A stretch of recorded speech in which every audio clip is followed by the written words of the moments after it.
The 66th Infantry Division was made up of National Guard from Little Rock, Arkansas, not known for their civil rights. And so I found myself among a bunch of people who had never met Jews before but knew that they hated them. And Lord knows I was the target of their anger and their resentment. My sergeant used to say, if it weren't for this Jewish war, I'd be home in St. Louis. And we were constantly at odds, he and I. I would get every rotten detail that he could think of, and he persecuted me throughout our combat experience.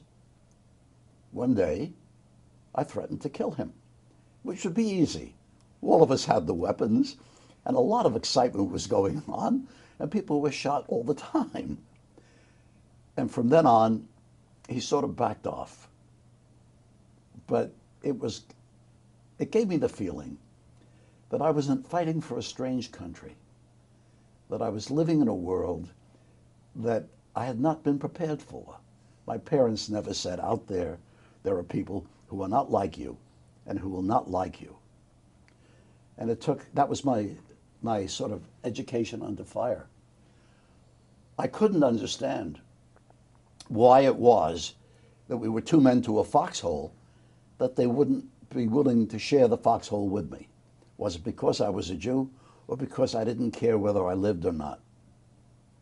I realized later that if I had planned to be killed, nobody wanted to be around when I did it. And so it seemed logical that a good part of the prejudice against me came from there. But it was the first time that I actually heard anti-Semitic terms and addressed to me.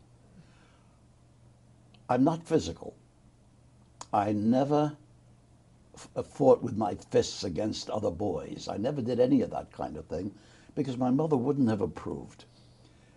And so the idea that I had a weapon in my hands gave me a certain sense of power. And that's how I got through it.